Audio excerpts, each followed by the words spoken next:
2023 edition. And no, not about the real world and making adult decisions and things like that. Today's conversation is card shop life, the concept of opening a business in 2023, the education system in 2023 in the United States, and or lack thereof.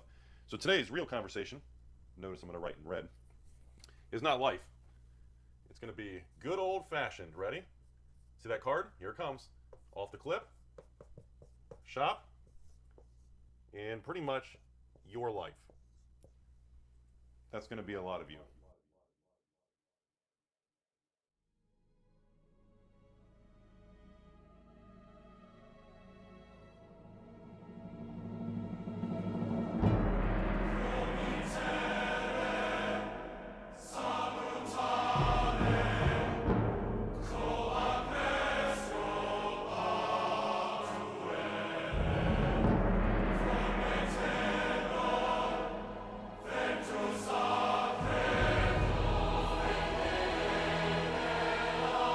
So when we're talking about card games, there's really one that stands above the rest.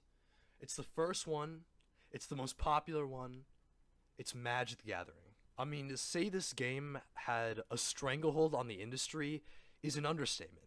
You walk into any tabletop game store today, and there's an 80% chance it's going to be there. Magic the Gathering, the strategic card game where two players duel against each other by using their cards to cast spells and summon creatures. The game was first designed by Richard Garfield back in 1993. He was 30 with a PhD in mathematics at the time. With its increasing popularity, the game has ballooned, mutated into something he could never have predicted. Not to mention the countless games created inspired by Magic.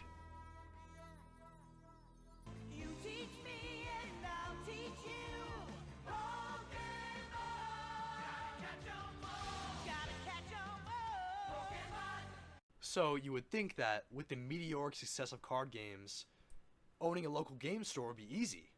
The truth, though, is far from that. Do I recommend it? Not really. Okay. The thing is that it's not just playing games all. It's there's a lot of financial risk in it. Right. There's the challenge of competing with like an online market, which makes it very difficult. Right.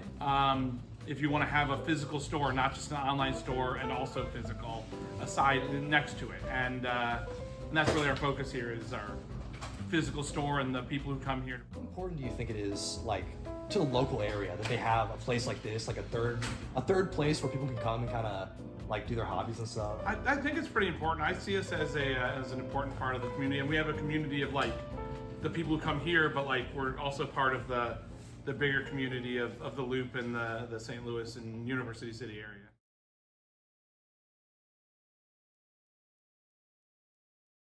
The thing you gotta understand about local game stores and Magic and all this stuff is that it kind of falls under a chain of command.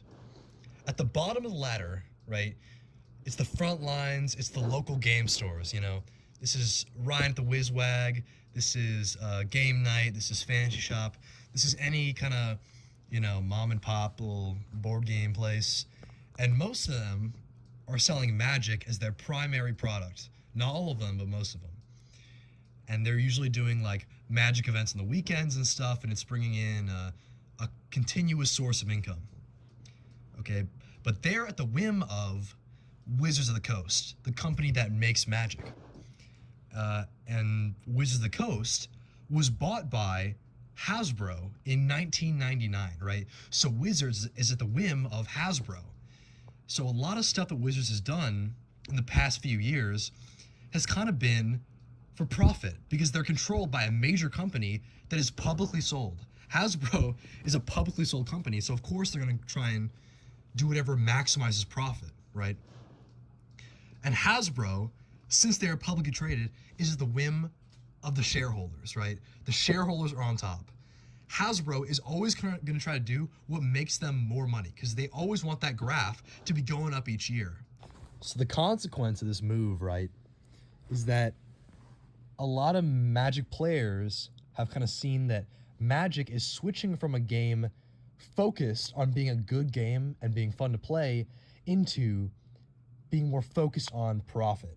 They've done, but yeah, it is nerve-wracking to have a company, a big company that doesn't really care about us. I mean, they do, but they care about stores like us, but they don't Right. care about us specifically, and their decisions having an effect on on how well we do as a business. And it's like, well, are they going to one day take something too far one way or another, or decide they're going to downsize Magic or something like that, and that would make me have to rethink part of our business, because we do other games, but 4 days, three days a week, our event space is for Magic events. Right. And then when a new set comes out, we've got a whole weekend of events for that, and that's all very important to our business. And yeah, I don't know that something else would just be able to replace that. Okay, so for this next part, I'm gonna do a self-interview because I really don't know how to convey the information in a different way. So I know it's kind of cheating for my own documentary to do a self-interview, but that's what we're gonna do.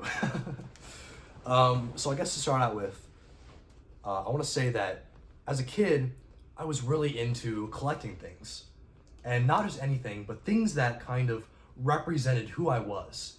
For example, I liked Pokemon, and I liked Pokemon because I could choose one of those creatures, the one I liked the most and the one that represented me, and that was like me, that was like my aesthetics and my personality like made manifest almost, It sounds really lame, but it's kind of how I felt like it. And I could fight you, and you have your Pokemon, and that's like your soul, and it was like a battle of personality, and it was a battle of strategy, and something about that idea just really resonated with me. And this wasn't just Pokemon, it was a lot of different games and shows back then. But it really, it kind of made me so receptive to Magic when I first found it. It was a Boy Scout camp, right? And I'm young and I'm impressionable, and all these guys are older, and I look up to them, and they're playing this game, and I'm so enraptured by it. I mean, I'm just watching them, and they're doing these moves, and the decks they built are theirs, and they handpick these cards, and they built this this strategy, and they're scheming, and I loved it. And I hadn't seen anything like that at the time, and it just I was hooked. And it helped me socially, I think, because that's the only reason I went into a local game store. Game Night on Watson, the first time I went in there, I mean, it was a different world. I went in there and I saw the guy behind the counter, and he's really friendly, and they're all speaking this weird language, but it's a language they all understand and they all connect with, and they're talking about their strategy and their likes and their dislikes, and it was just mind-blowing to me, and I loved it. I wanted to be a part of that environment. I wanted to be in that group, and I was, and they accepted me. They didn't care this random 5th grade kid is coming in and bothering us. They loved it. They're like, yeah, this guy's he's funny, and I love being a part of that group.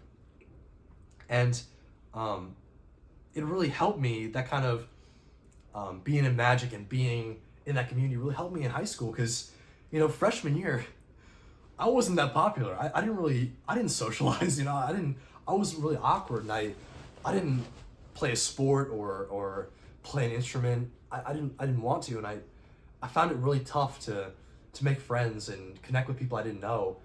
But sophomore year, I found the Magic Club, and I knew Magic. I didn't know football or orchestra, but I knew Magic. I could understand that, and I could come there every Wednesday after school or whatever, and I didn't have to try to socialize. I would shuffle my deck, and we'd have the best conversation over these cards, and I could express myself, and I met so many good friends in Magic Club, and I think that it couldn't have been possible, without Magic. I would have figured it out eventually, I would have found some sport or something, but Magic just made it so much easier for me, and I owe a lot to it. I still remember the first deck I bought, the real deck, for Magic Club, and I found out some stupid YouTube video by a guy called Saffron Olive, and it was just the funniest cheapo, janky deck, Jund Rhinos, and I still have it. Like, I didn't get rid of it, and I remember playing this deck. It wasn't like, you know, I bought this thing and I'm using it or whatever, and it's just like a tool I'm using. It was like, this deck of 60 cards, that's like me, you know? Like, it sounds so lame, but I am this deck, you know? It's like my personality is in this. I chose these cards. I sleeved them up. I strategized with them, and it was so fun. Like, it opened my world, you know? And I mean, it might sound like I'm exaggerating, but it changed my life, you know, to play with this deck and to verse other people and find out what they liked and become better friends with them. And I think I'm lucky because St. Louis is such a big gaming like city. Like, we got so many game stores around here. We got like the Wizard's Wagon, Game Night, 2 fantasy shops, Fortuna, Bodax, Mini Mart. Like every street's got a game store, it seems like, and I love that community, and every game store's different, and I walk in there and I immediately know what they're talking about. You know, I can just read the room, and it's helped me so much, you know. And I really lately I've been looking for, you know, a place where they know me, and that's what the Magic Shop is for me. That's what the game store is. It's a place where I can go in there and you know, it's like Cheers, you know, everybody knows your name. You know, I can go in there and everyone knows what deck I play, and they know kind of how I play it, and they get me, you know. And maybe to someone who doesn't understand it, it might sound kind of lame, and it kind of is, you know, but it's a lane that I enjoy, and it's a lane that I really I love, you know. Whew. Yeah.